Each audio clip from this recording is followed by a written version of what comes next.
This is 24/7 World Radio. Hey, Sean Fellows back with the broadcast again today. And by the way, you know, it's terrible that we have the shooting of a black man in Georgia, but why not report the 25 or so lynchings that took place yesterday by all the savage blacks that killed one? By the way, this is dated the 8th of May this year. I've never heard of any lynchings. If you did and you've got an article or something on it, I'll have a look myself. Let me know, will you? Not anticipating anybody will do, but so what? White people yesterday. Why not report those lynchings? Why not report the lynching of that black savage several years ago who made all these white people drink Drano in a grocery store? How about that? You see, because you can't report black on white and crime in this country. That's why I'm telling you, this military government is out to destroy white men, and we cannot stand up for our own rights when we become victims of black savagery, when we become victims of Hispanic savagery, when we become victims of Roman Catholic savagery and the mafia. We can't stand up because that's racist and prejudice and sexist, isn't it? Just keep beating the drum, anti-white, anti-white, anti-white, and never ever deal with the black savage. That black savage in L.A., he just came out recently and said, I have no regrets of beating that Reginald Denny half to death. I have no regrets. I'd do it again. How about him? All those black savages should have been put on trial and executed for attempted murder. If we can't do that now, that'd be racism and prejudice. And you see, it's this kind of stuff that's building the white outrage that's going to be unleashed and driven into the new right fascism. That's why they keep beating that drum.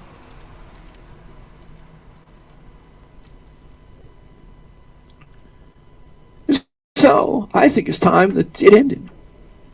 Because I don't want to go into white Jesuit fascism, because when we go there, you're going to see some white savagery that you've never ever seen before. And it's all going to be with the idea of taking vengeance on what's been done to the whites of this country for the last 70 years by the majority savage blacks as opposed to the minority civil blacks. Most of them are Christian people. That's what's been done to us for all these years. In addition to the feminine Nazis, the white women feminist Nazis, they're all going to be rounded up too. And these white women feminists have done more to destroy white men than the majority savage blacks. Because they're the ones who divorce us, they take our children from us, they take our money from us, and they reduce us to penury and poverty. Every day, every way, and we can't say anything about it, and the Masonic judges there in the courtrooms make sure that we're going to give the woman everything she wants. Not me.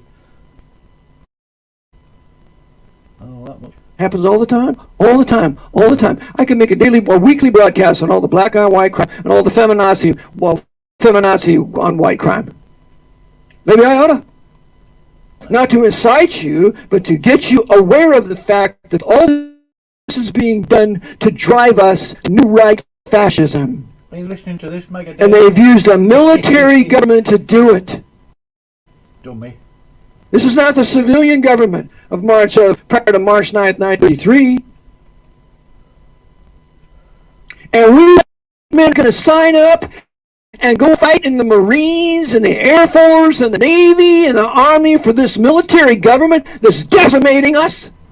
Are we out of our minds? Yeah. I thought I shouldn't laugh. America's totally dumb. So, that's reality. That's where we are today. I'm 66. I probably don't have much longer to live on the Lord's flat earth much longer. But while I'm here, I'm going to tell you the truth as best I can, as best I know how. Based upon what I've experienced, what I know to be true in my researches, what the Bible has to say. Because the older men are around for the younger men to teach them what not to do, primarily what mistakes not to make that we made. So, here we are. I think this will just be a continuation of the first hour. Have I become your enemy because I tell you the truth? Galatians 4:16. I hope not. And so now, one thing I've noticed, Matthew Landau, Aaron Diotrephes, Deering, Cattle KJV, Brian Denlinger. You hate the truth. That's one thing I did learn in jail. People hate the truth. Why you don't bother lying? It's hard work. Keeping up with your own lies, isn't it? Anyway, here we go. It's all coming home to roost. Yeah, I think it is. All coming home to roost. Black men, who do you think ruined your cultures in your major cities with crack cocaine? Huh? You think all white people did that to you? Are you that stupid? Are you that racist and bigoted to blame all white people for that? Or maybe you just might want to develop some courage and start asking who's really the one who did this, and read the book by Gary Webb, Dark Alliance, and realize it's the white power structure run by the Knights of Malta. At that time, William J. Casey, head of the CIA. And then later, what was it? Forget his name. But William J. Casey was the one leading the Contras. The Contras getting financed by the crack cocaine industry here. Of course, the Contras going to lose because communism has to win in every time it goes to the battlefield, and hence Nicaragua is commie. Daniel Ortega, commie, backed by Edward Cardinal Egan out of New York, commie.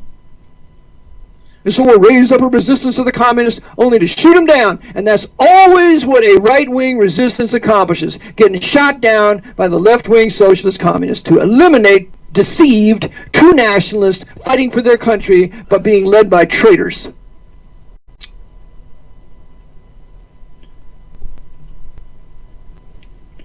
So I want to read a few things to you from my book, Vatican Assassins, to show you that the Jesuits run America today. They run all the cartel capitalists today. President Trump is another cartel capitalist, just like Joe Biden's cartel capitalist. Anybody whose son gets over $1 billion working for the Red Chinese is a cartel capitalist. Okay, they're all the same. They're all working for the Jesuit order. Biden has his son educated by the Jesuits. Trump has his son educated by the Jesuits. What's the difference? Nancy Pelosi has her son educated by the Jesuits. I mean, what's the difference? Are we such degenerate sons of noble sires that we can't stand against a papal dictatorship tyranny driving us into the new right men? You Texas oil men, you need to finance me so I can say these things more on a national level.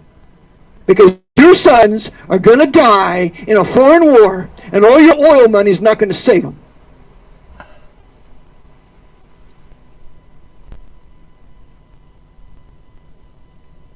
So let's read a little bit from my book, Vatican Assassins, and we're going into the turn of the century of the 1900s. And on page 904, we read, "Remember, if we do not know the past, we cannot understand the present. And if we don't understand the present, we don't know where we're going for the future.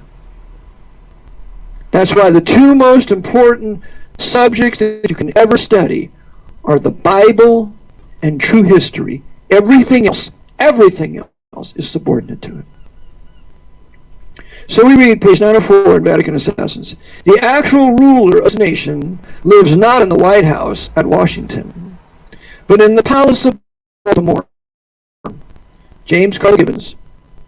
"No important editorial affecting the Romish Church is printed until it has been submitted to the Cardinal for his criticism." That's called control of the press back in 1888. This is in D. Fulton, Washington, on the lap of Rome. You wonder at the power exercised. No member of Congress enters Washington, but he is weighed in Romish balances. If he comes down with shekels for the church and with votes for her policy, all is well. Just like Governor Ronald Reagan.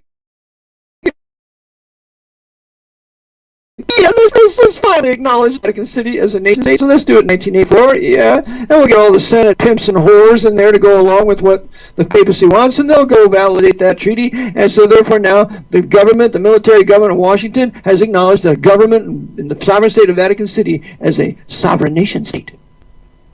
Thank you, Ronald Reagan. Not a Roman Catholics, servant of the Pope, and Jesuits in America.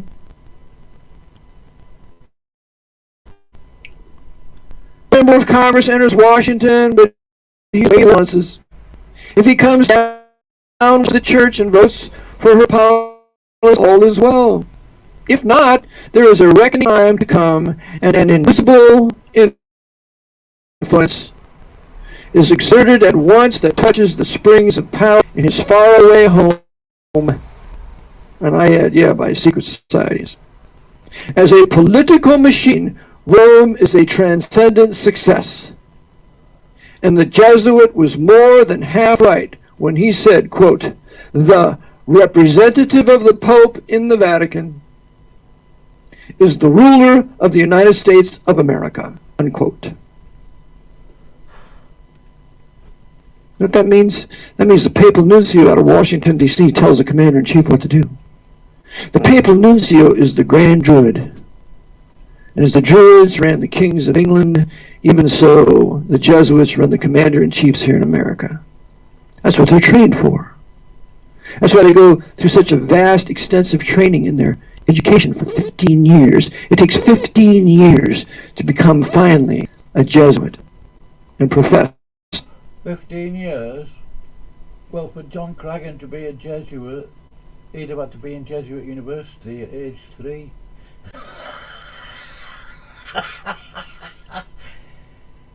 And you can't go to Jesuit University when you're in jail, you know. No. They don't come into the prisons. You dummy. Can't remember who said that. It might have been Deering actually. It's that thick.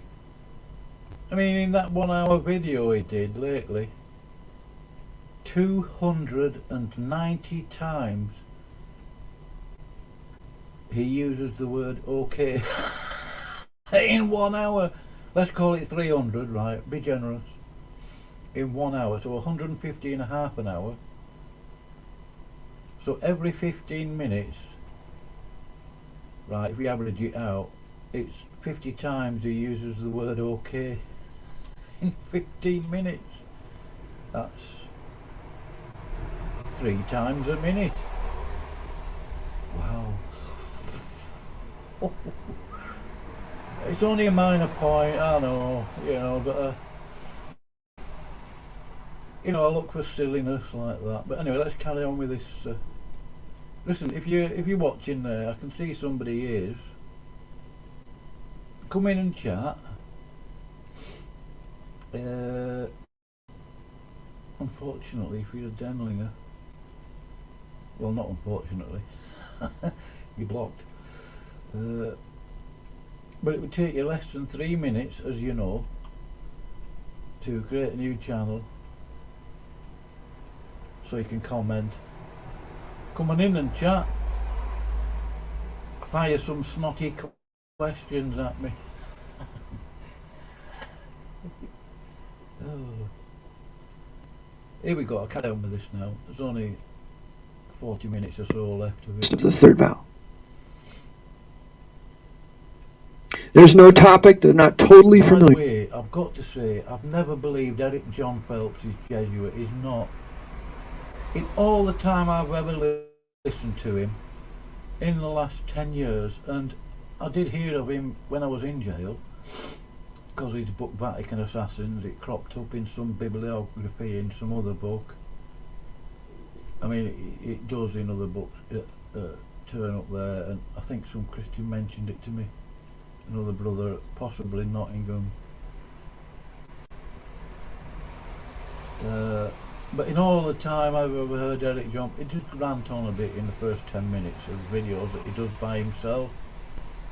He's no Jesuit. He's worth listening to.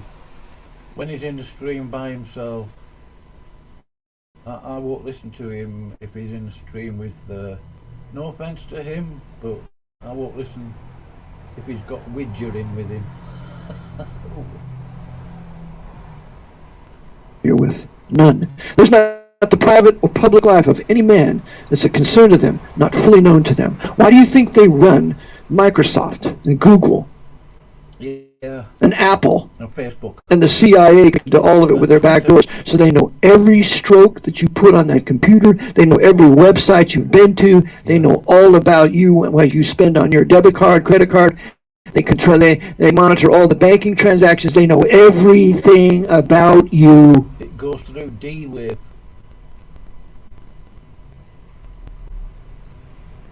It goes through D-Wave. CERN invented the And the Pope's representative in America here, he was the papal nuncio.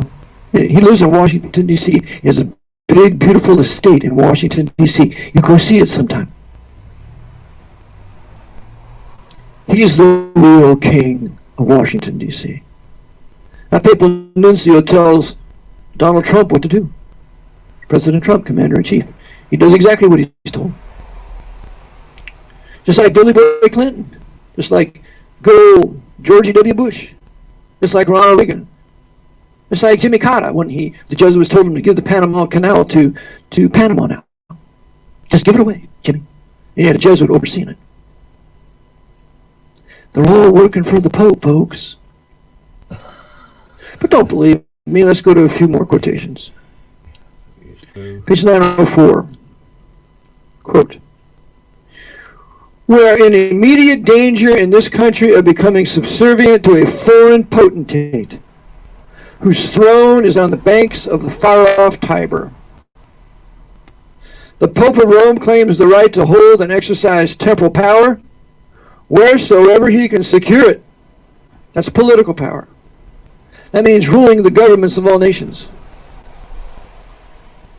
This is written in 1894, by the way. But continuing. To the ends thereof, his entire hierarchy are subject to his will and command. This is the whole purpose for the Roman hierarchy here, for all the cardinals here, the archbishops who are cardinals for the most part, for the bishops. Their whole purpose is the implementation of temporal political power of the Pope and nothing more. They're disguised with a religion that makes you think they're righteous men, truly seeking to serve God. Yeah, they're God in the Vatican, the Pope of Rome, King of Kings, Lord of Lords. Who, when he speaks ex cathedra, speaks the words of God. It's all about dual jurisdiction. Which jurisdiction are we going to live under? The Pope's jurisdiction with his military government as of March 9, 1933, or our Constitution, civilian, Protestant jurisdiction with limited powers, where we have some freedom of thought, freedom of speech, and freedom of the press, and open Bible reading and gun ownership? To be frank, especially when you think about some of the stuff that's going on in America and the general mentality, not everybody obviously, you've no chance. Without Jesus Christ behind it, you haven't a chance getting your government under the Constitution. Kick the Jesuits out of the USA, arrest all the banking CEOs, the director of the CIA, the FBI, Homeland Security, what's that other organisation, FEMA, IRS. Sorry, you've got to laugh at the thought of the possibility that somebody thinks that they're going to get. I mean, don't misunderstand me. Eric prays for this. I know he prays about all this stuff every day. You know, I wouldn't say it was naive of him. God can bring about some amazing stuff. He has done in the past. He still can. He will do. But the obvious mess that the USA is in, especially with this COVID BS that's going, you know,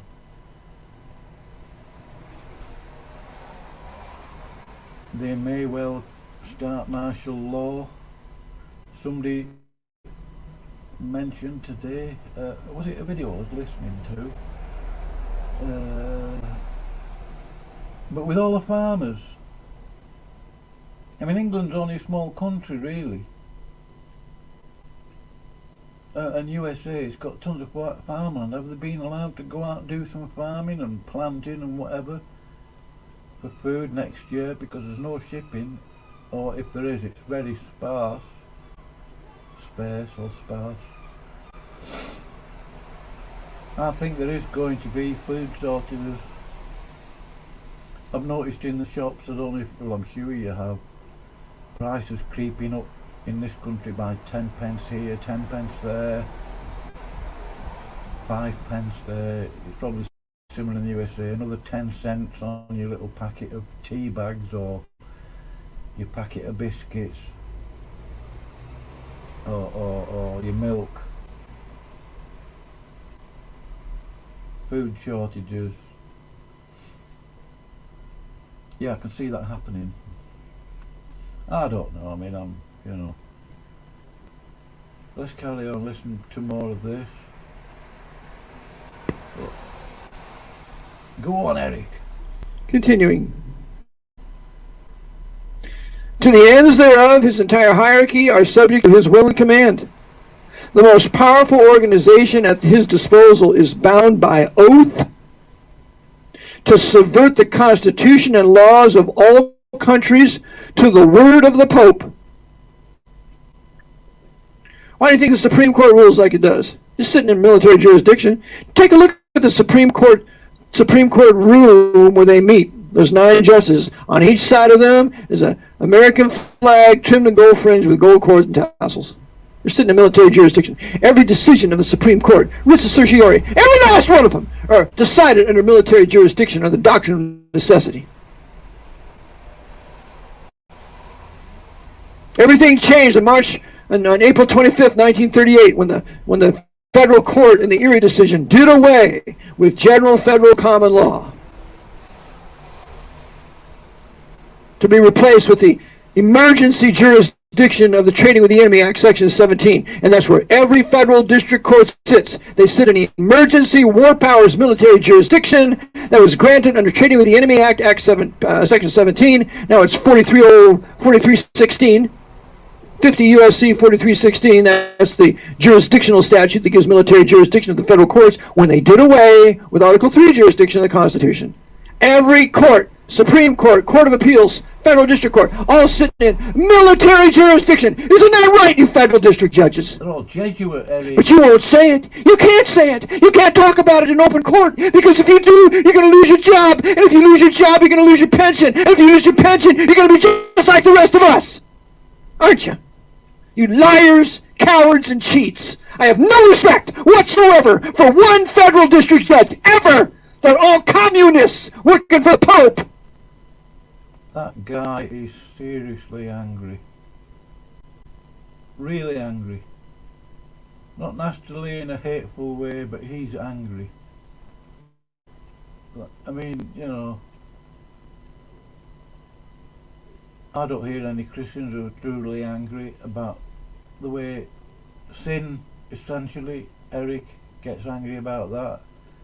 He has rants on it on a Friday, I think. This guy's serious. I have a lot of respect for him over it. He's genuinely angry, I know. And the last thing they have for you is any respect. I just had a student being told by a trustee in a bankruptcy 7 proceeding. He said, well, we've had enough. We've wasted the court's time. Hey, mister, I paid for that, $700. I expect to be given some justice here. Don't you dare tell me I'm wasting the court's time. And that's their attitude. And I get up mad. Who do they think they are? They better be going in that court saying, hi, how are you doing? Oh, nice to meet you. Well, I don't agree with you. They need to be their hat in the hand. They're supposed to be a servant, but they're not. They're not servants. They're agents on behalf of the commander-in-chief to keep you enemy belligerent down. That's what they're there for, boy. That's right, boy. Shut up, boy. Do what I tell you to do. You're wasting the time, boy. That's the federal district judges today, and they're all commies. They're all anti-gun ownership. They're all anti-white. They're anti-white male. They're all pro-commie. They're all they're all internationalists. The last thing they want to believe in is true nationalism and patriotism and limited government and having a country where weak people can prosper some. I know. Why is that? Because we're under military government, and all the courts, federal courts, are sitting in emergency war powers military jurisdiction. And they're proceeding according to the course of English Admiralty, which is nothing more than the regulation of commerce in both civil and criminal matters. And that's why every case is given a CRIS number, a court registry investment system number, because they're going to investigate, and when it gets invested on Wall Street in a certain mutual fund, it'll be put into a fund that can be traced through its CUSIP fund number. That's every case. They're monetized, securitizing every case and making zillions so they can finance the deep underground military projects and black budgets. That's what they're doing. They're using you, making merchandise of you, of us. This is Templar banking.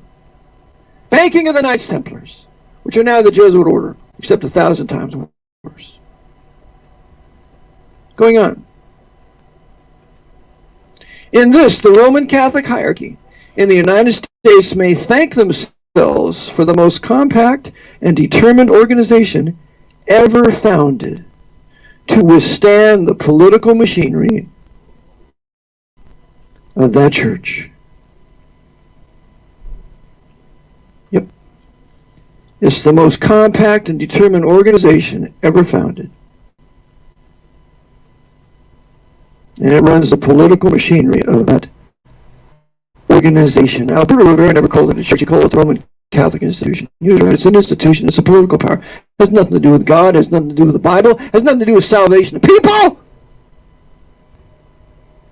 It's about a religion. It's evil. It's Babylonian, where in their Babylonian priest-king emerges that title of king and priest, just as Belshazzar had, just as Nebuchadnezzar had, just as the Pope has, just as Caesar once had. And the Pope's a continuation of the office of Caesar.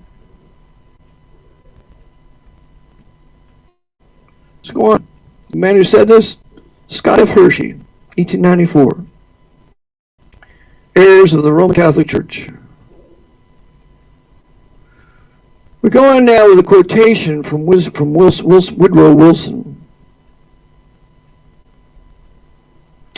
There has come over the land that un-American set of conditions which enables a small number of men who control the government to get favors from the government. By those favors, to exclude their fellows from equal business opportunity. By those favors, to extend a network of control that will presently dominate every industry in the country. I speak for the moment of the control over the government exercised by big business. Behind the whole subject, of course, is the truth that in the new order, government business must be associated closely. That's exactly why we've had all this investing of trillions of dollars for the purchasing of American businesses, so it unites the government with business, and this is a key identifier of fascism. Cartel capitalism promotes fascism and communism. But here, they're going to oppose fascism first to eliminate the enemies that the Jesuits want to destroy, namely the Jews and Bible-believing Christians for the most part. And then they'll implement communism, and then after their Sino-Soviet Muslim invasion, they'll finish off the rest. You wait till the Chinese start killing here. If you want a little preview, just take a look and see what they did to Tibet.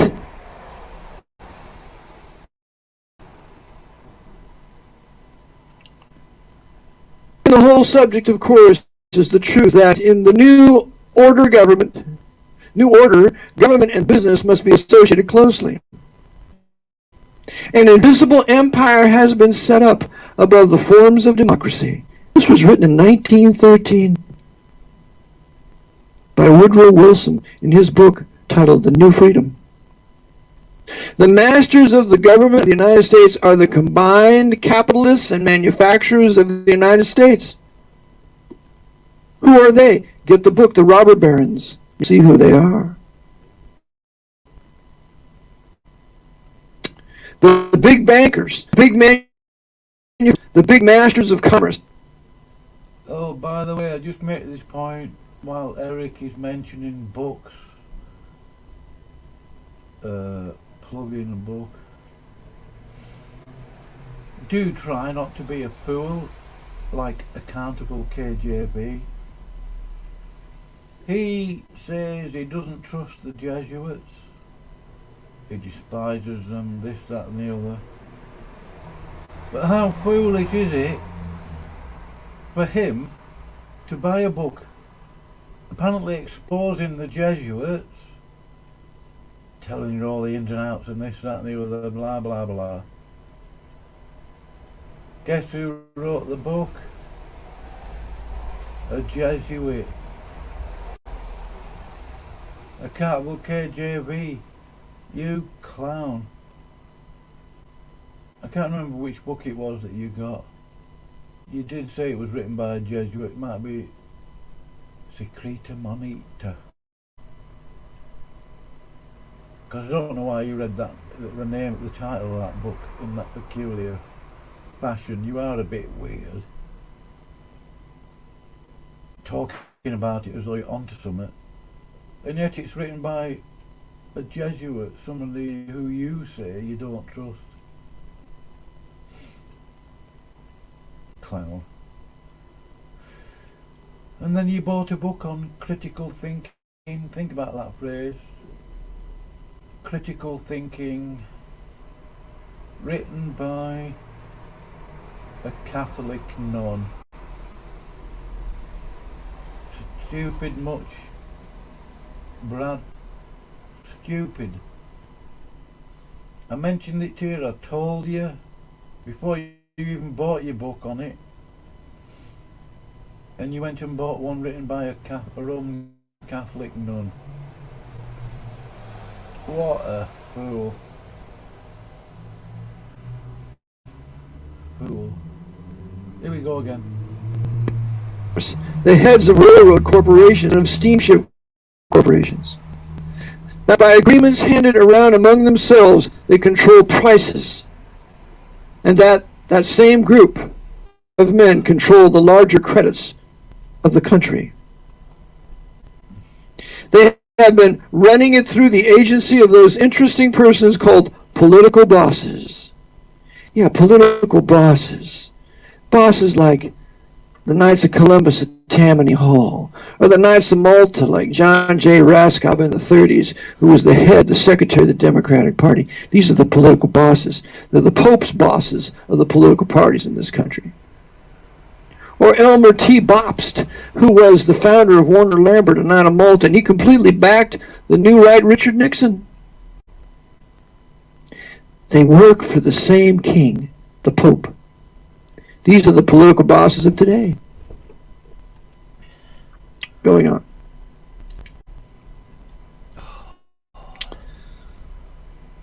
There's hardly a part of the United States where men are not aware that secret private purposes and interests have been running the government. They have been running it through the agency of those interesting persons called political bosses, quote unquote. We may delude ourselves with the pleasing belief that we are electing our own officials. But of course the fact is we are merely making an indifferent and ineffectual choice between two sets of men nominally opposing each other but actually working in perfect understanding and cooperation, and named by interests which are not ours, unquote. Who said this? President Woodrow Wilson, 1913. He's the one that backed the Federal Reserve Act in December of 1913. He later would say on his deathbed that I betrayed my country. Woodrow Wilson said both parties work together. He said the political bosses run those parties. Those political bosses are of a foreign interest, but he never had the guts enough to say it was the Pope and his Jesuits. That's because Woodrow Wilson's right-hand man was a fourth-degree Knight of Columbus, and his name was Joseph P. Tumulty. Well, we hear all of this of that Texas Freemason out of Texas, the one who was an advisor to Wilson overseas, Edward Mantle House, but we don't hear anything about Joseph P. Tumulty. He was the man of power. He's the one that only allowed people to see President Woodrow Wilson for 8 years while he was president. If you didn't get through Tumulty that night of Columbus, you didn't get to see him. And Tumulty was working for the Archbishop of Baltimore, James Cardinal Gibbons, the first American Pope. We go on. What do you read?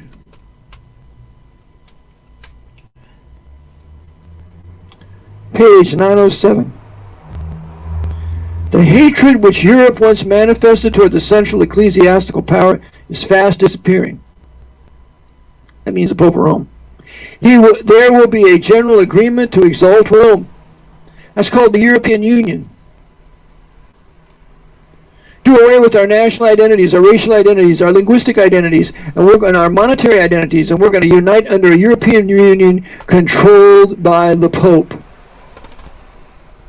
The former head of the European Bank, Mario Draghi, not of Malta. They're all working for the Pope. Angela Merkel's working for the Pope. The president of France, Macron, is working for the Pope.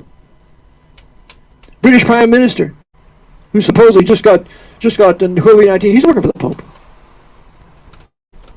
They're all working for Rome. That's why we could have an international shutdown of all countries, because Rome said to.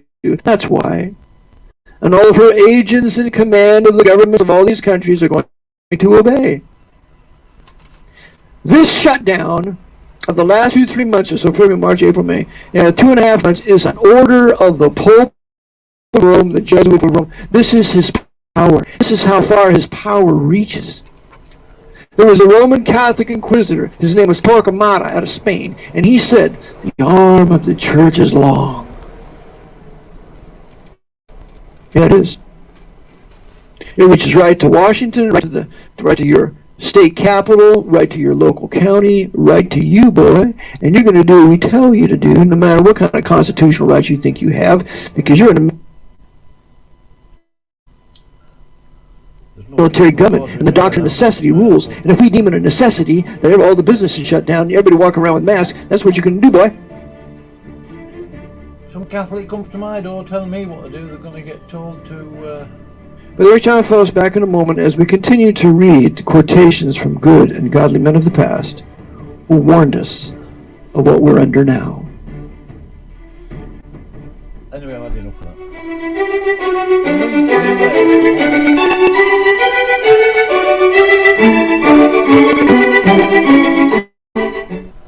This is 24/7 World Radio. And you're listening to The Eric Dunn Phelps Show. Right, I can see that there's somebody watching there. Come on in and comment. Unless you frighten the downlingers are going to revoke your salvation or something. Unless you're frightened that Aaron Deering is going to do a hatchet job on you. That disgusting little rat up in Scotland. He's a big gold blouse. Come on in and chat.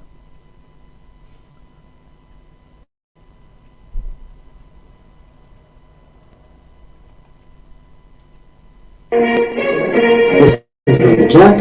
I invite you to listen to my broadcast 5 p.m. Eastern Standard Time on 247worldradio.com. Tu Jacek, zapraszam Was do wysłuchania broni reformacji w Polsce, polskich protestantów, kierowaną przez jezuitów i przez rzymską katolicką instytucję. Dołącz do mnie w każdy czwartek. Brother Nicholas, join me every Tuesday at 2 p.m. Eastern Standard Radio. This is Bruder Nicholas. Ich lade euch herzlich ein, mich anzuhören, jeder Dienstag um 2 Uhr nachmittags, amerikanische Zeit, für die deutsche Bibelwahrheitsstunde und 3 Uhr amerikanische Standardzeit für die niederländische Bibelwahrheitsstunde am World Radio 24/7. Dit is broeder Nico. U bent hartelijk uitgenodigd om elke dinsdag This is the Eric John Phelps Show on 24/7 World Radio. Well, Eric John Phelps continuing in the broadcast of today. Because I have told you the truth, I become your enemy, Galatians 4:16. It's imperative. We know the Jesuits run all governments of this world, and all governments have been submitted to the papacy through the wars and political diplomacy and the economic attack on all the other nations to submit them to some dictator loyal to the Pope. The Vatican has its economic hitmen. If they don't work, the Vatican brings in the jackals, the CIA, and if they don't work, they bring in the army. Sent by the Pentagon, working for the Pope. But let's read a few more quotations. Page 908. This is written in 1911. Quote, Jerusalem will be given to the Holy See. Chicago, October 12th. Remember, the Archbishop of Chicago, about this time, I believe, is Cardinal Quigley, who said, in 20 years, when Rome rules this country, Rome will rule the world. So Chicago, October 12th. That Italy will not make peace with Turkey until it has wrested Jerusalem and the Holy Land from Muslim sovereignty and presented it to the Pope as a papal state. There's a statement of the Italia, an Italian newspaper of Chicago, edited by Oscar Durante. Several columns of the first page of the paper, which will be issued tomorrow, are devoted to editorials and news items, with the burden of which is that Italy will demand the cessation of Jerusalem and the Holy Land as indemnification for the expenses incurred in the war with Turkey over Tripoli. By the way, this will later be accomplished by Britain in 1917, just 6 years later. That the Holy Land will be presented to the Pope, thus restoring to him temporal power. You get that? The Holy Land will be presented to the Pope, thus restoring to him temporal power. They're not going to do that with Italy. They're going to do that with Great Britain. When Allenby takes Jerusalem in 1917 and the Turks flee without firing a shot, then and at that moment the temporal power was returned to the Pope over Jerusalem through his agents running the British Empire, including King George, Knight of Malta V.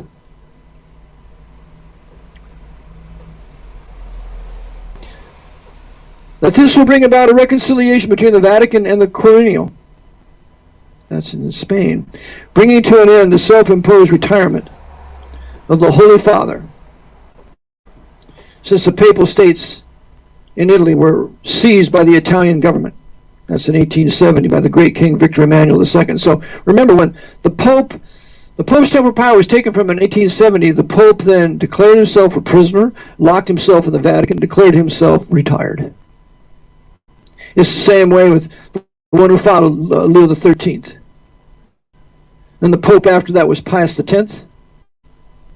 They all consider themselves a prisoner of that terrible king of Italy, until the Lateran Treaty of 1929, when the temporal power was restored to the Pope.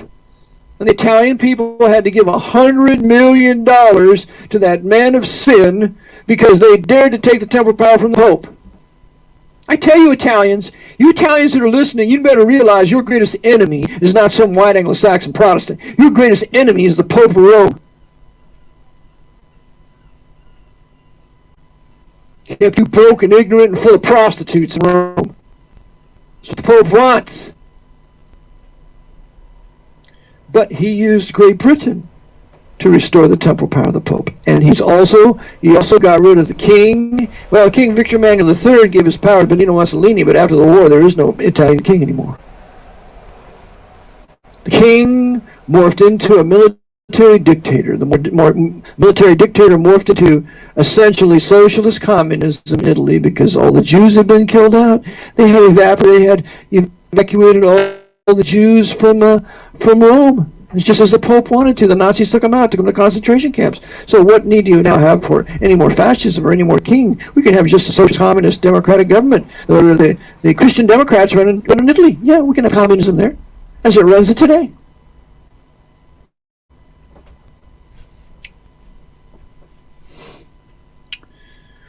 For the first time since the days of the Crusades, the cross will replace the crescent in the land most sacred to those professing the Christian Roman Catholic religion.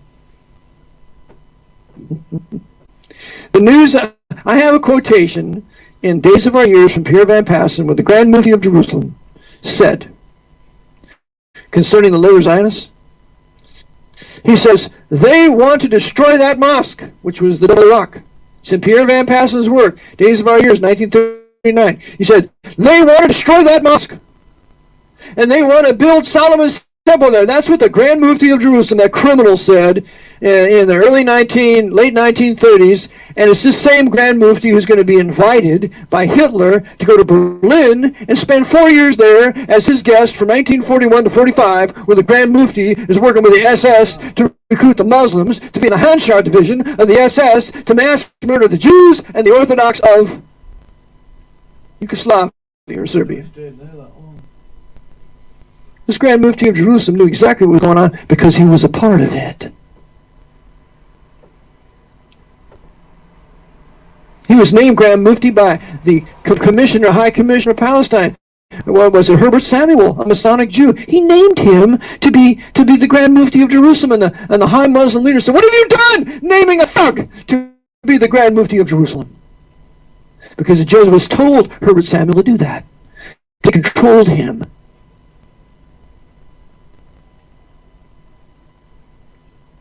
He goes on and says, the news item on which the articles are based comes as a special cablegram from a correspondent. For years, is said to have had especially good sources of information in the Vatican. Under the heading, quote, Italy is to redeem the Holy Land. It will make a gift of it to the head of Christendom, the Pope.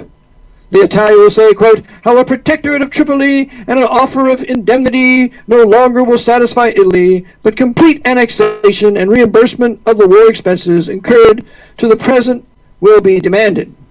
Following this appears a telegram from Arturo Setti, Italia's correspondent at Rome, which reads as follows. I am in a position to communicate a very important fact that learned through a personage high in the Vatican diplomacy, that's Cardinal Secretary of State. Besides conquering Tripoli, Italy is planning to take possession of the city of Jerusalem and the Holy Land and to present it to the Holy See to be held under the protectorate of the Italian government. And that would be at the time, the King Victor Emmanuel III, which didn't happen. Italy didn't do it, Great Britain did it. You see, one of the designs of the papacy is, look over here, and then they attack you and hit you with a sucker punch from somebody else. That's Vatican diplomacy. They never do what they say they're going to do, but they do it, but they do it in another way. They say one thing and they do another. There's a two-headed Janus. One face says this and another face does the other. Pope John Paul II, we're against the war in Iraq, secretly caused it with the CIA. And not a Malta, Paul Bremer III, and those other wicked sinners, and George Day 10 and another Malta. The Vatican in 1911 purposed to take Jerusalem from the Muslims, openly but falsely using Italy, but secretly and truly using the British. And that's exactly what happened. Going on. We read.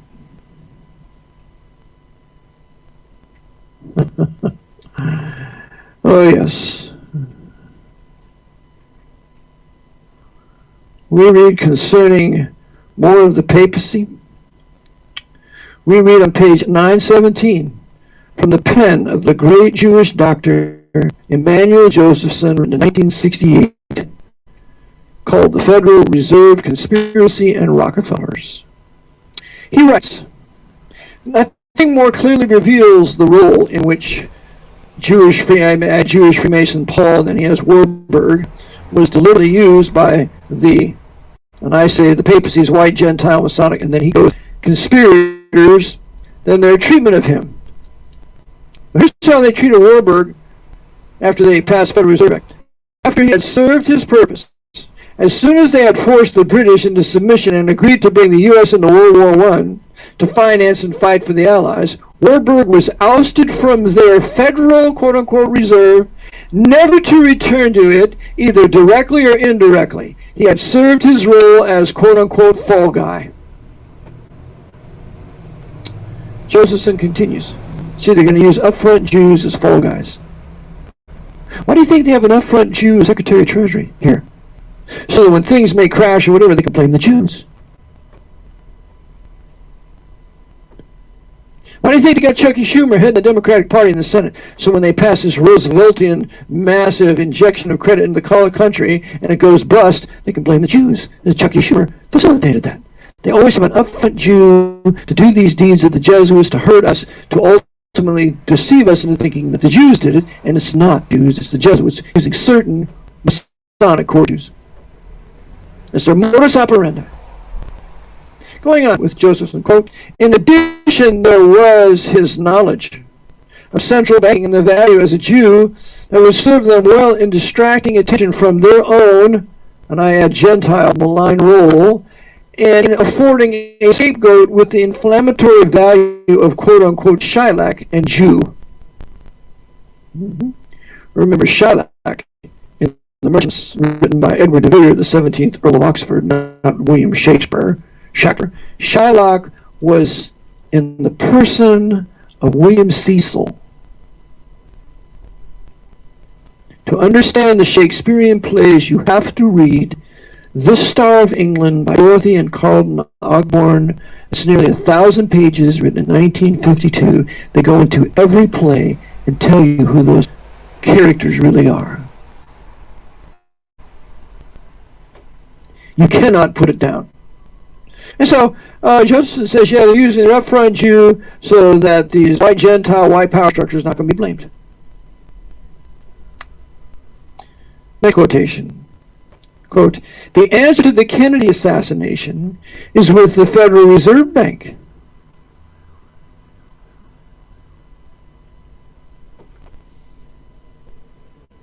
Don't underestimate that. It's wrong to blame it on Angleton and the CIA, per se only. This is only one figure of the same hand. The people who supply the money are above the CIA, unquote. Who said this? Marina Oswald, in a book titled Rule by Secrecy by Mars. And that's what she said about the Kennedy assassination. Goes right to the Federal Reserve Bank. Who runs the Federal Reserve Bank? The Knights of Malta. Certain high Knights of Malta that ran the New York Fed were Peter G. Peterson, William J. McDonough, and others. They're also in the Council on Foreign Relations, overseen by the Archbishop of New York. The Archbishop of New York oversees the New York Fed. The Archbishop of Washington oversees the Board of Governors. There's always a cardinal in every major commercial city, especially here in America, to oversee the economics and the politics. And he enforces it with his Jesuits, and the Jesuits are the enforcers using the CIA, the FBI, and the Mafia.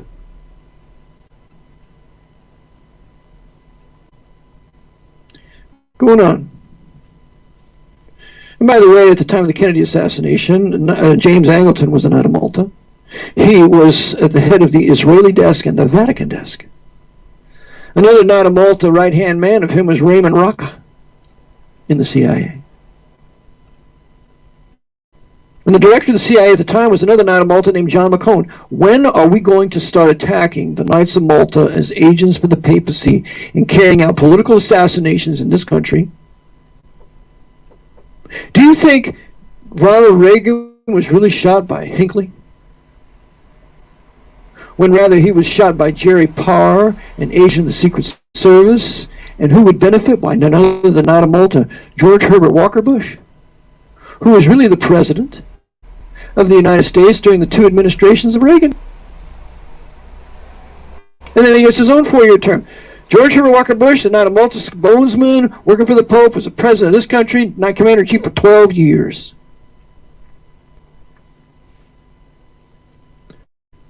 Going on. Another quotation. We read on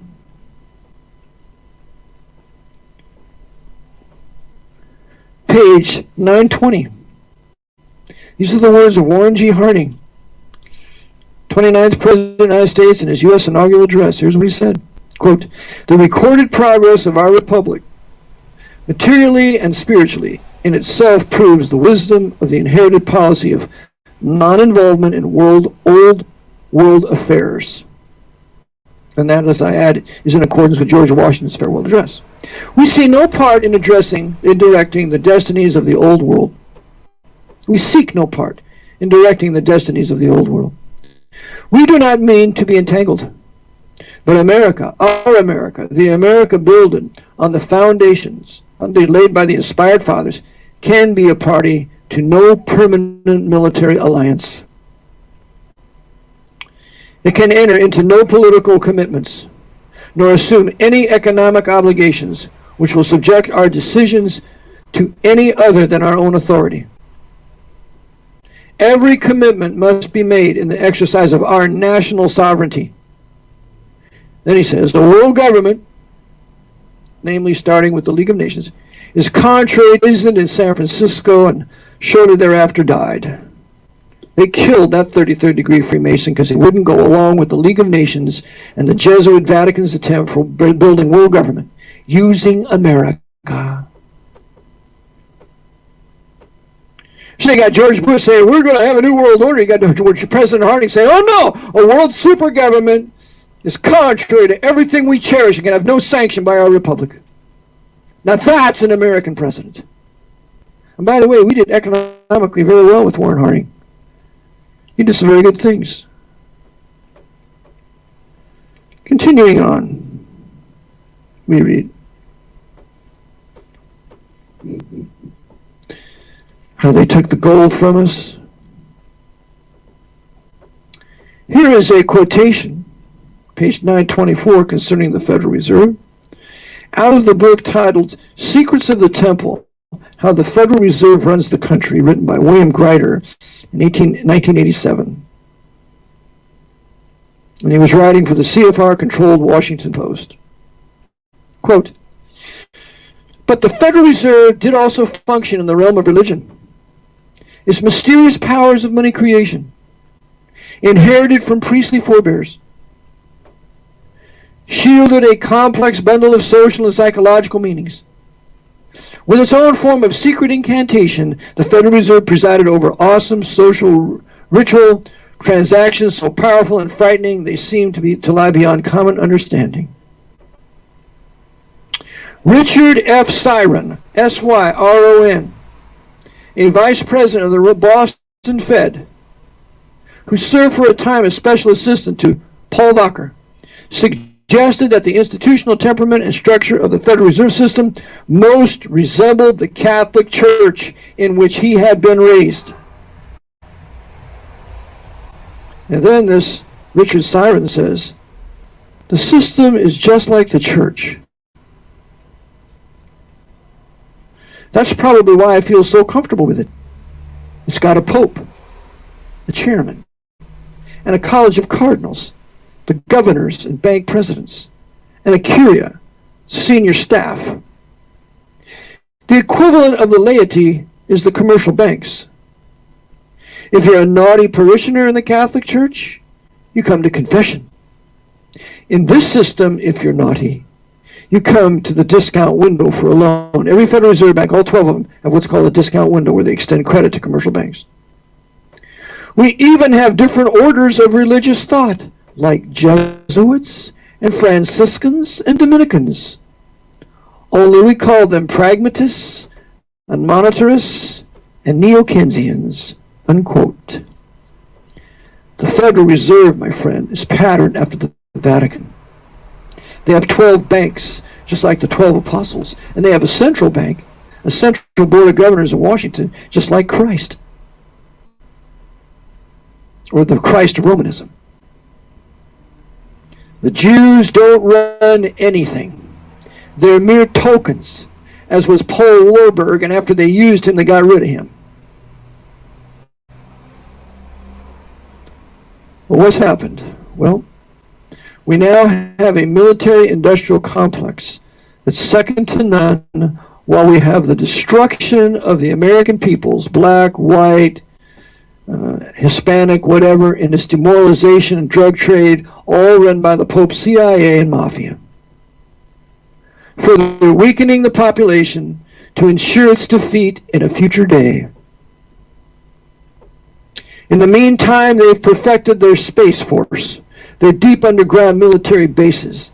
They perfected their apparatus to impose ultimately new right quasi-fascism. The Jesuits run the Department of Homeland Security with their graduates from Georgetown, whatever. They run the FEMA, Federally Military Management Agency, that's subject to the DHS.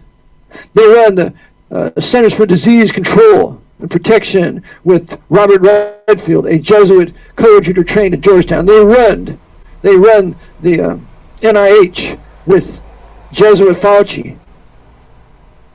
They run Goldman Sachs through Jesuits. They're high knights. They run the presidency through Donald Trump. As many good things as he's done, they still run the presidency through him. He's got Fauci in his right hand. Rush Limbaugh says he's a de facto American president. There is no such thing as right and left. It's all from the top down, and they want you to choose which hand that they are controlling.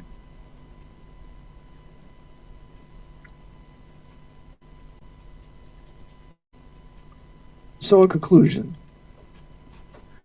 we need to realize that Satan's kingdom is not divided. And you're either a member of the kingdom of Christ, having translated in the kingdom of his dear Son, Colossians chapter 1, or you're in the kingdom of Satan, your spiritual father, and the lusts of your father you will do. You're in one kingdom or another. And it's my prayer today, my friend, that you would truly join in the kingdom of Jesus Christ by recognizing your sin, that all have sinned and come short of the glory of God. There's none good, no, not one. And the wages of sin is death. That is, if we get what we deserved. But the love of God was manifested in the person of his Son, who stepped up, who died for our sins according to the Scriptures, was buried and rose again according to the Scriptures, and that's the true gospel of 1 Corinthians 15, 1 through 4, and now is commanded all men everywhere to repent and to believe this gospel, to the eternal saving of your body, soul, and spirit, and to your present blessing in this world if we obey him and do his will. And that's my prayer for all of you listening today. Are you saved? If you are you doing the will of God? And part of the will of God, are you resisting the devil by the power of the Spirit? And are you resisting the devil in the physical area of politics? And who runs your country? Because the devil is running your country and my country through the Roman papacy. It's Light Corps, it's Marine Corps being the Jesuit order as they oversee the entire Roman hierarchy and bring this country into a huge two-front war after they reimpose Donald Trump to the end that we're going to lose it, we'll be attacked, we're going to be invaded and subjugated as was done to Germany. And we will deserve it unless we repent. Brother Eric John Phelps, thank you for tuning in today. The book Vatican Assassins, Wound in the House of My Friends. Just go to my website, VaticanAssassins.org. Get the ebook. Sorry I don't have the book available, but you can get the ebook. Go to 24/7 World Radio, and you can listen to previous broadcasts there. I also offer my ecclesiastical trust for those of you who want to have all your property in a trust and not in your own name, which is an absolute necessity these days. I have my private citizenship class, in which you all need to take and cease to be U.S. citizens, but become pre-March 9th, 1933 private citizens of the United States and a private citizen of the state where you privately reside. You got to get your status changed. If you have 401k savings, you need to put it into a fixed indexed annuity. I will give you the contact for that. You need to have your anti-vaccination cards. I ask $50 a piece. Just let me know if you want one, and we'll get that arranged shortly. I have many good things to offer you. I have LLCs, New Mexico LLCs. You can do business with your all-caps sole member, and I also offer my income tax avoidance class for those of you in the private sector. If you're in the private sector and you work for a private business or you have a private business, I'll teach you how to not to volunteer anymore. Class is $1,500. You need to take it. We need to stop voluntarily financing our own destruction. Will you help me? Will you help yourself?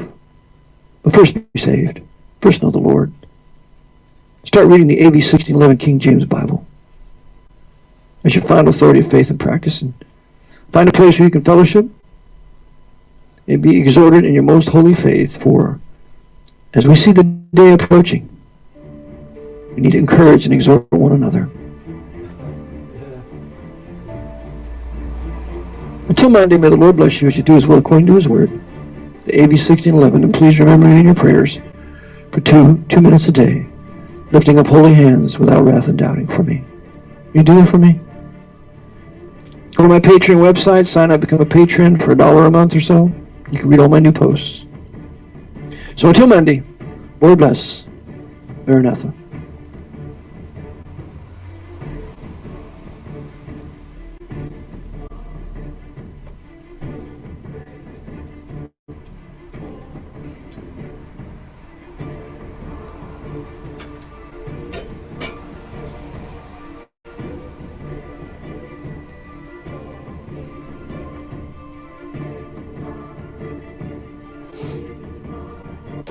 This is 24/7 World.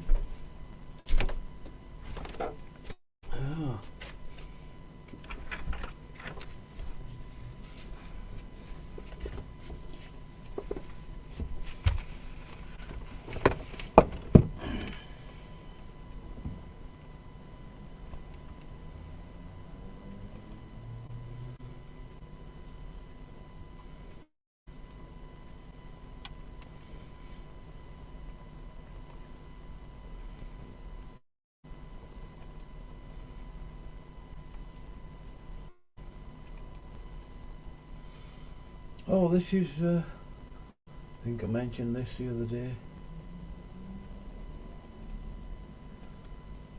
This is page 427 of Jacob Thompson's book. Or Jacob if you want, I prefer Jacob. Jacob, you've written this book as though it's the equivalent of God's word. You fool. I know I've done this in another live stream, but so what?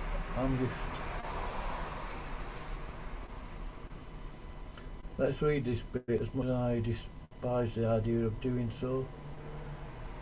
The last claim, and the biggest and most controversial by far, that is an understatement, is that if you have reached the end of this book, cover to cover, completely read and prayerfully meditated upon, you missed the word it out, cover to cover, completely read and prayerfully meditated upon it, deeply meditated, and still choose to reject what has been laid out in this book, in other words Jacob Thompson's book, then you are not saved. This is my final word. Thus saith Jacob Thompson. He has made a proclamation. I mean, to reach the end of this book, you've got to read all of it. In other words, you would have to buy it. I didn't buy it. I cannot reveal my sources. The last claim. I mean, he's modelled this book on, it seems like, or this part of it anyway, this page 427, like the book of Revelation, as though Jesus Christ is signing it off. Well, of course he isn't. The last claim. And the biggest and most controversial by far is that if you have reached the end of this book cover to cover, in other words you bought it and read it like a fool, cover to cover, completely read and prayerfully meditated upon it, deeply meditated, sounds Catholic that actually, and still choose to reject what has been laid out in this book, if you reject Jacob Thompson's so-called teaching in his book, then you are not saved. Your salvation is revoked. What about, Jacob? If somebody's never heard of you or your book, which wouldn't amaze me, or Denlinger, because he's put his rubber stamp, he's sent up the blue smoke on this, you know. Clown. You know, are they saved if they haven't read your book? Oh, hold on, they've got to read your book, as though it's proof that they're saved. Oh, if you've read it all the way through and you've meditated upon it. You know, oh, I mean, this just beggars belief. Jacob Thompson, sinners to repentance. You must be the most stupidest, foolish, childish novice on the whole of the internet altogether. How you can write a book and say that. I'm just going to highlight it so that there's no doubt that you are. Oh, if you don't read this and completely prayerfully meditate on it, then you're quenching the Spirit of God. Is that the other implication, is it, Jake? Oh, I've got some choice words I'd love to use to describe you. It isn't about you though, Jake. Well, it is about you, but I mean, not to make it personal. But Jacob, your stupidity, your utter stupidity, foolishness, pretentiousness, presumptuousness, big-headedness. Oh, hold on, you're American, aren't you? Right, it's staggering. Almost, I mean, it's just difficult to comprehend that somebody could be stupid enough to even put a statement like that in their book. Hopefully it can be read on screen there, yeah. Come on. Right, I know there's one person watching. I don't have a YouTube tab open other than the one with Eric John Phelps where I was playing that. And that video is finished.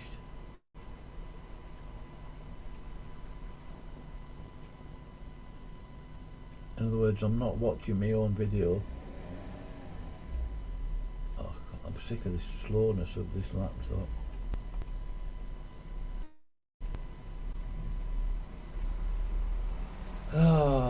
And as I said earlier, accountable KJV. Oh, I can't be bothered. You people really, to be honest, I do make the effort, but you're not worth the effort. You can't even communicate with people outside of your group. Your own members are, well, not frightened, won't communicate to people like Kingstable or Ed Penninger, ask them questions and blah blah. Because if they get caught by Aaron Deering or Divisive Inerrantist or Accountable KJV, they'll get a hatchet job video done on them. You'll do them dirt.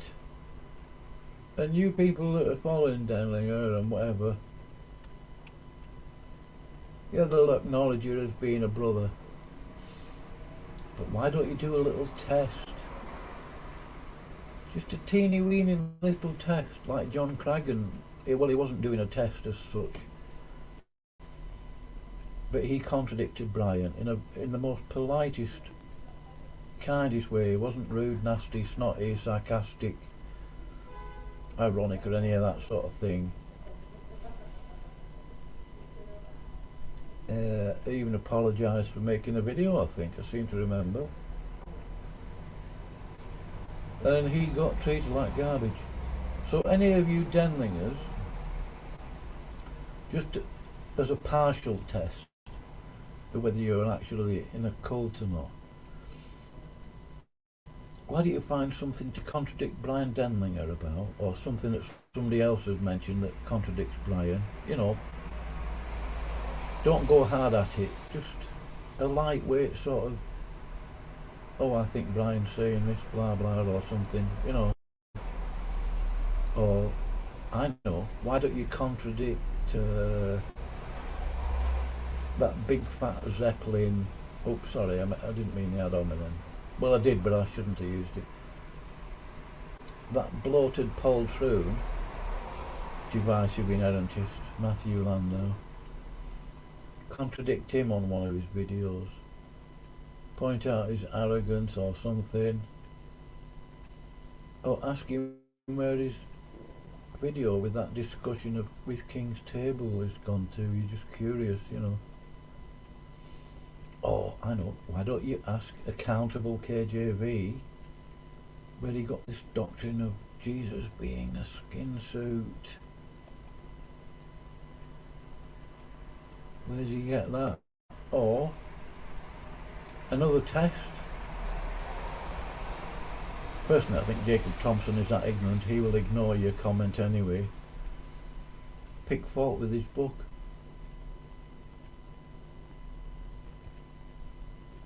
They'll just end up talking rubbish. Who else could he contradict? Oh, Aaron Deering. Ask him if he's still masturbating over sodomite porn, bondage and things like that. Is he doing drugs still? Point out the stupidity of his video, the utter childishness of his video, you know, the one on Judas Iscariot. Don't worry, Aaron, I've downloaded it. Right. And then you'll soon find out what they're like then. You never know, you might get promoted to being Jesuit, but you won't get paid. I wouldn't mind a month's pay of a sort of, I don't know, fourth level Jesuit, provincial UK. That would be a serious amount of money, that. For 9, 10, 11 months pay. Oh yeah, I wouldn't mind that. It would sort all my problems out. But I wouldn't take money off those pigs anyway. Well, I'm thinking of closing now. Whoever's watching, please come in and chat. What are you worried about? Are you frightened of being kicked out of the Denlinger crew? Oh no, my life will end. Nobody in the Denlinger crew will talk to me now.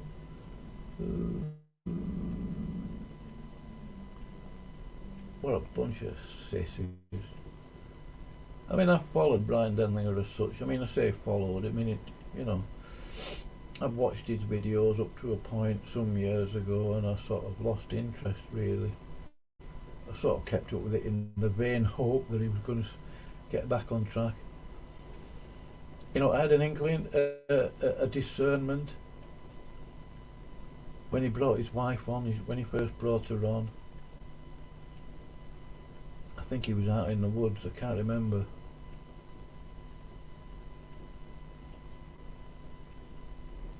I thought there's something wrong with this. I can't remember exactly what I thought. But I knew it was a mistake as soon as she opened her mouth. Anyway, If you don't want to come in and talk to me, if you can't comment, I mean, you could have created a new YouTube channel by now and come in and said something.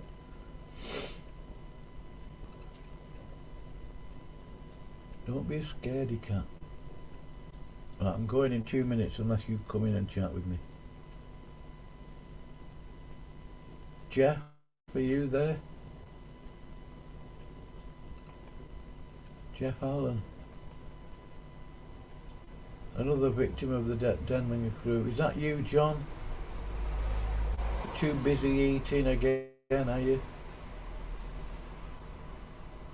Leaving a brother all alone on a live stream.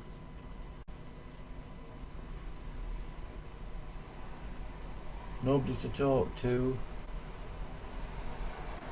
on the day after Boxing Day. Not that I celebrate Christmas.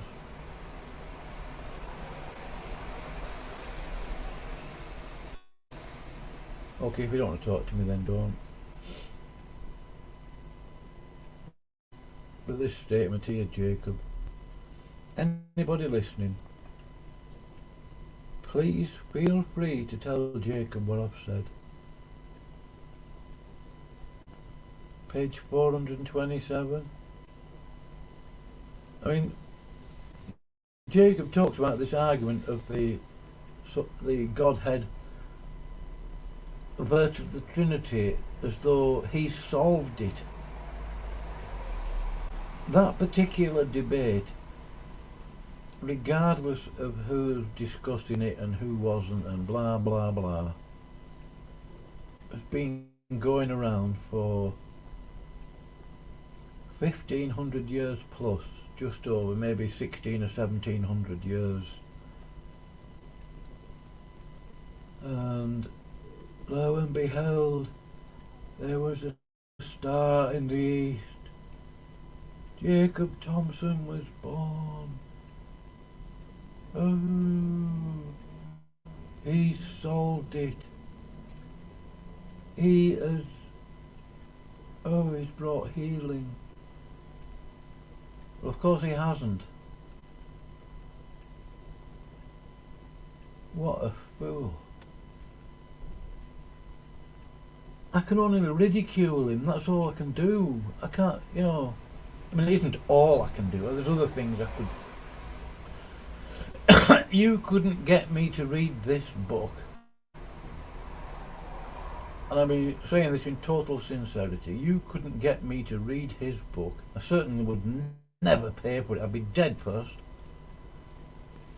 If you offered me £500,000 in cash, use £20 notes or 50s. Right, if you offered me £500,000, I wouldn't take it. I would not take it. I would not read that book. He talks about it like it's the final word. What's he call it? Oh yeah, a definitive guide. Jacob the dummy.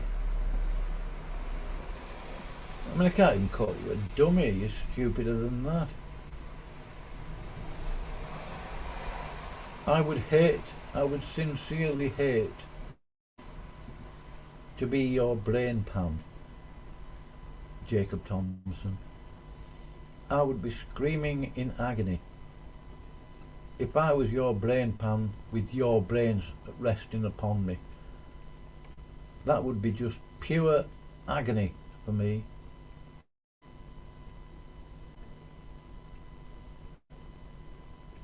Normally I wouldn't take that line of argument or ad hominem. I don't even think I'm being ad hominem. In fact, I think in one way I'm being polite. Blasphemy much, Jacob?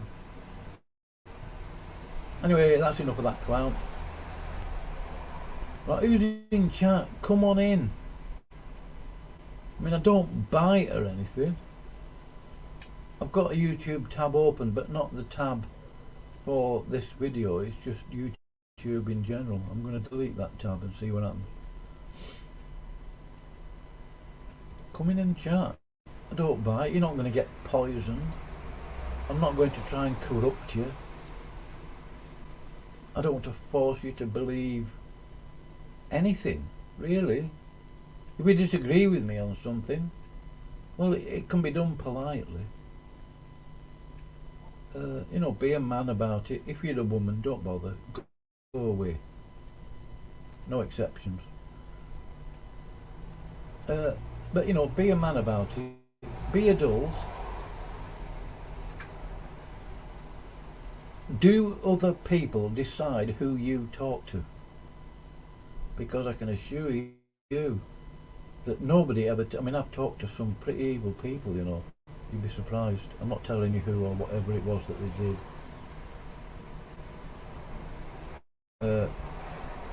But anyway, you know, what was the point I was going to make there? Yeah, that's it. There's nobody on this earth, I don't care who they are, who's going to tell me that I'm forced to talk to somebody, a particular person, anybody. And I'm not going to put up with, if given the opportunity, I'm not going to put up with somebody telling me not to talk to someone, either in the other corner of the playground, or, you know, somebody telling me not to talk to that person in that cell, or this, that and the other on this channel. No. Any of you daft enough to try that. In fact, you know, something else had just occurred to me.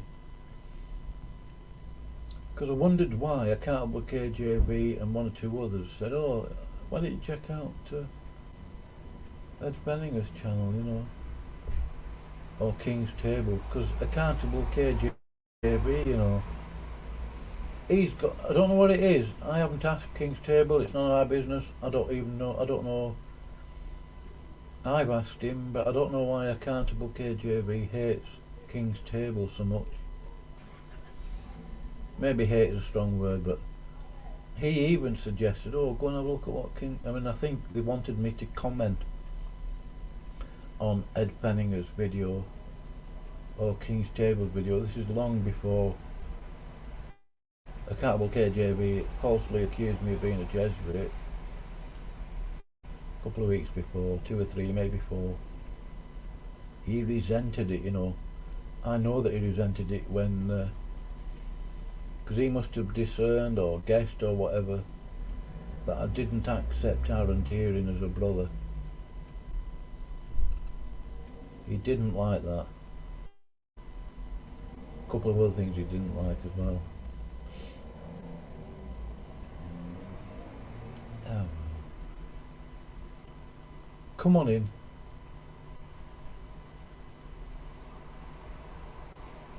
I know there's somebody there listening. Hello. If that's you, Justin, I know you know what's going on in that cult. Come out of it. You know they're all backstabbing each other in Skype like a bunch of little girls. And look how they treated A.B. Maritime Bible here and John Craggan. Decent young lad. Okay, he's got his failings and his errors and like, you know. But the way they treated him was just totally rude, unfair, disgusting. Of the devil, I would say. I know that you see what's going on, Justin, if that's you. Suit yourself anyway. I'm not that bothered. If you're not bothered, I'm definitely not. How's that grab you? What do you think of me apples? If you're not bothered about being deceived or the way your brothers are behaving, and they are Christians, I acknowledge you as a Christian, 982.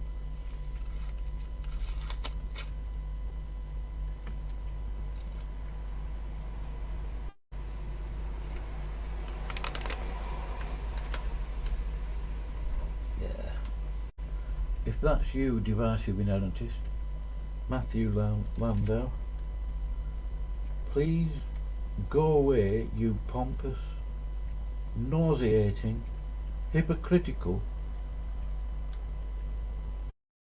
piece of garbage. What do you think of that?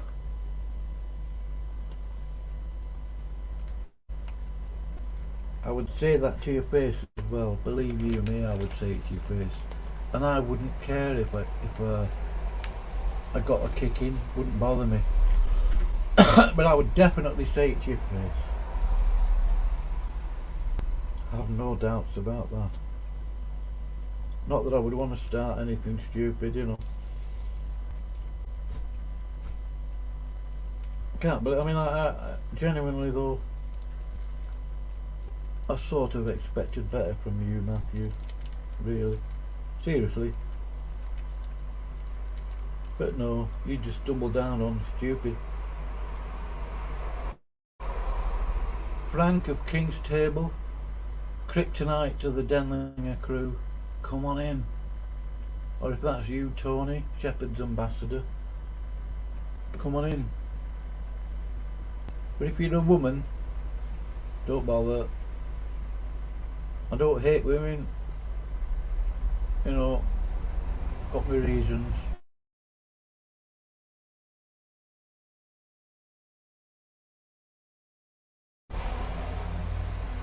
John Cragan, is it? No, if it was John, he'd be writing. Frank, who else could it be? Jeff Allen? Jeff Allen?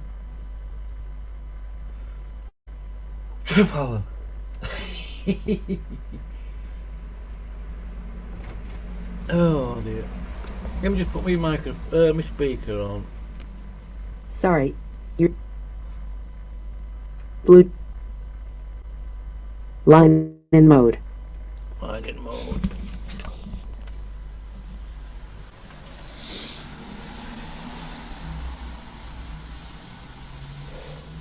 Now, I don't know if you know what wind is, but I'm going to explain it to you.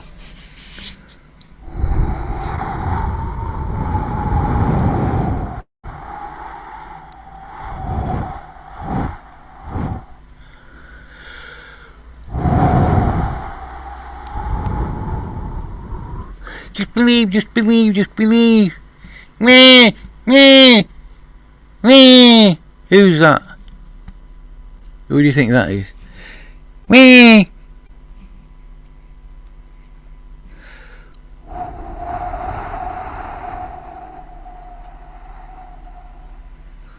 Just imagine some tumbleweed going across the screen.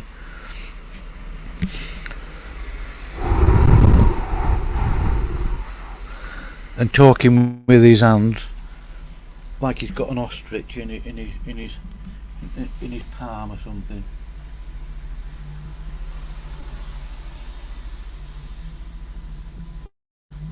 Jacob, you fool! Hold on, it's 16:12, 4:15. So it must be sort of around 10 o'clock in the USA. Could it be accountable KJB there listening? Fool. Could be. It could be King's Table. You might be sneaking up on me into my stream. Alexander Hartley, you fool. I mean, imagine how stupid that is.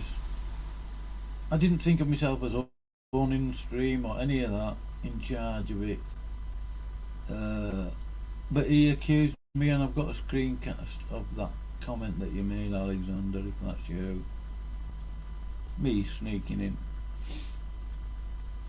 You. It's funny though, isn't it? All the so-called ex-sodomites in the Denlinger crew are all supporting Aaron Deering, who is struggling with sodomite fantasies of bondage.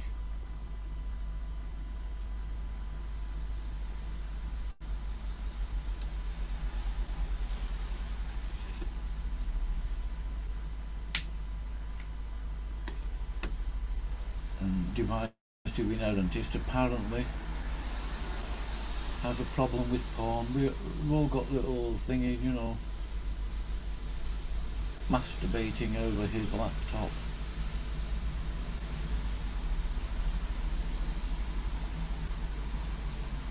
I don't care if you don't like what I'm saying here. I'm not trying to be nasty. I'm just sort of letting you know really what's.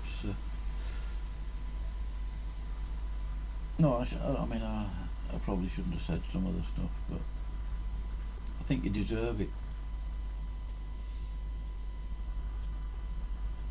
So you're not going to tell me who you are then?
Oh, there's two of you listening now. Come in, one of you.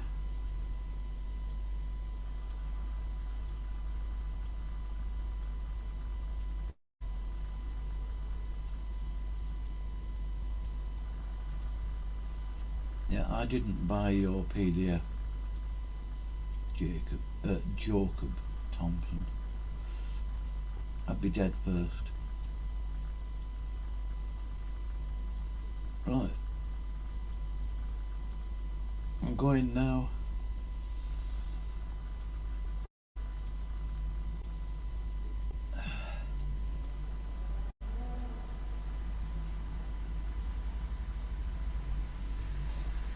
I wonder if that's Mega Daily.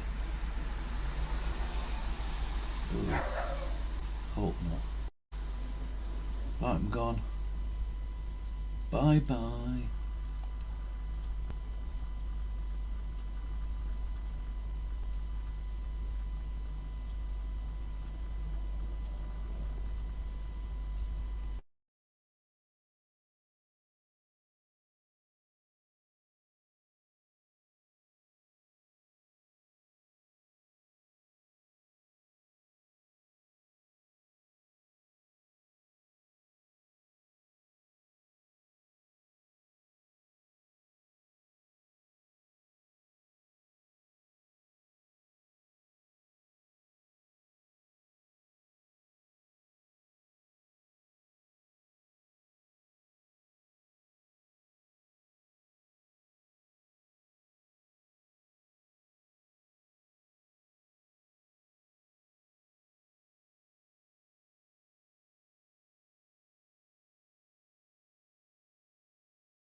There's a link there.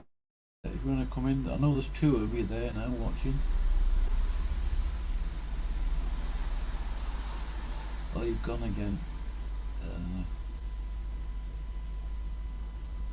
But I am going now. And if you're thinking to yourself, oh, good riddance. Well, I'm thinking the same thing.